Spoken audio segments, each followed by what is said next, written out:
El Tercer Reich levantó su maquinaria de exterminio sobre cimientos de lenguaje administrativo, de eufemismos técnicos. Hoy vamos a analizar cómo esa burocracia del horror se puso en marcha para crear un sistema de esclavitud sexual institucionalizada, uno que se ocultaba a plena vista, entre asientos contables y planos de construcción.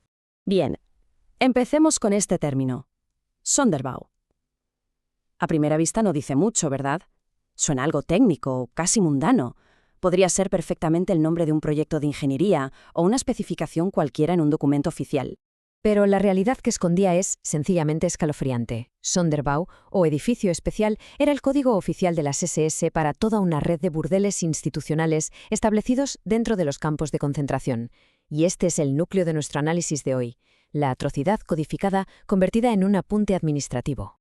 Vamos a adentrarnos en los orígenes de este sistema, porque esto no surgió del caos, sino de una lógica económica tan fría como perversa.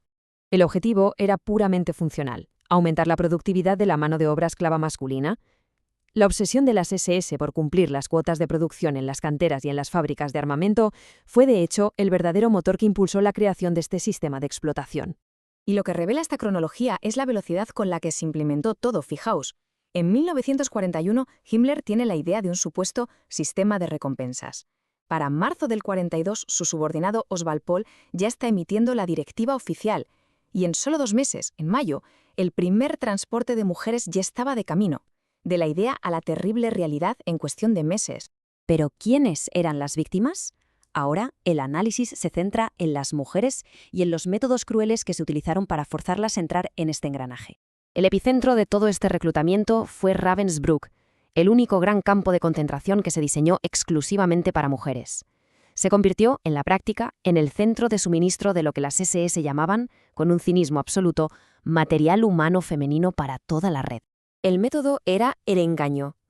A prisioneras que estaban literalmente muriendo de hambre, se les prometían cosas como comida extra, ropa limpia y, lo más tentador, la liberación en 6 meses.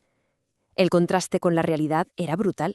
Un destino de prostitución forzada, vigilancia total y, en última instancia, la ejecución. Las SS no eligieron al azar. Se centraron en un grupo de mujeres que ya estaban marginadas por su propia ideología, las que clasificaban como asociales, marcadas con un triángulo negro. Esto incluía desde personas sin hogar hasta trabajadoras sexuales. Eso sí, las leyes raciales de Nuremberg eran una línea roja. Las mujeres judías estaban estrictamente excluidas de este sistema. Pasemos ahora a la gestión del día a día del Sonderbau. Aquí es donde vemos cómo el sistema funcionaba como una operación comercial, fría y milimétricamente calculada. Las reglas eran increíblemente estrictas. El acceso estaba limitado a prisioneros con privilegios. El pago se hacía con vales especiales de 2 Reichsmarks, de los cuales las SS se quedaban con 1,50, un 75%. El servicio duraba como máximo 20 minutos, y siempre bajo la vigilancia de un guardia de las SS que miraba por una mirilla en la puerta. Todo estaba controlado, y todo monetizado. Y esta cronología deja claro que no fue un experimento aislado. El sistema se expandió rapidísimo por todo el Reich, llegando a campos clave como Buchenwald, Dachau o el complejo de Auschwitz. Esto prueba que era una política generalizada. Esta cifra lo dice todo. 14.300 Reichsmarks. Esos fueron los ingresos brutos registrados en el burdel del campo de Flossenburg en un solo trimestre de 1944. El sistema no solo era un incentivo, era además rentable. El proceso era una auténtica cadena de suministro deshumanizante. Primero, la selección médica para ver si eran utilizables. Después, se las obligaba a firmar un contrato voluntario, que era una farsa. De ahí se pasaba a la explotación, que llevaba el colapso físico y psicológico, descrito fríamente en los informes como desgaste. Las que ya no se consideraban aptas eran reemplazadas por nuevas remesas de Ravensbrück y las usadas eran marcadas para ser eliminadas. Esta es la frase que sellaba su destino. Rückkehr unerwünscht, regreso no deseado.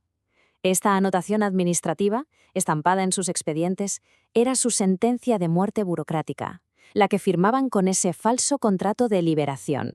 Llegamos a los últimos días del sistema, y con ellos al esfuerzo organizado de las SS para borrar su existencia y, por supuesto, para asesinar a las testigos.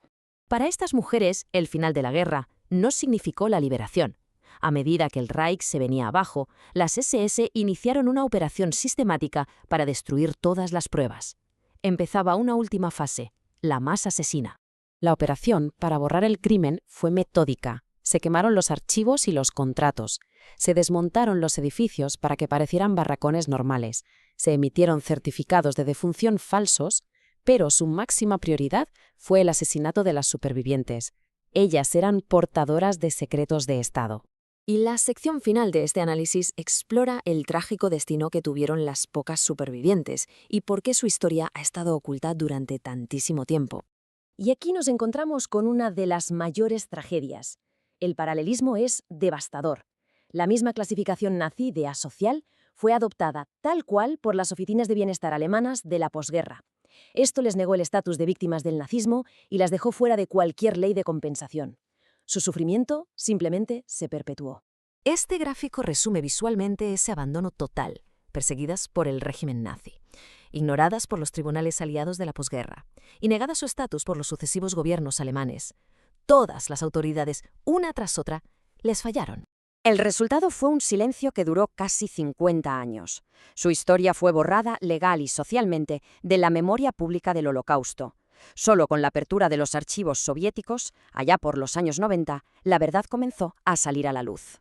Y esto nos lleva a la pregunta final. Cuando la atrocidad se codifica en memorandos, se autoriza con directivas y se registra en libros de contabilidad, ¿cómo se asigna la responsabilidad? Esta pregunta nos obliga a reflexionar sobre la naturaleza del mal cuando se viste de burocracia y sobre la culpabilidad de todo un sistema.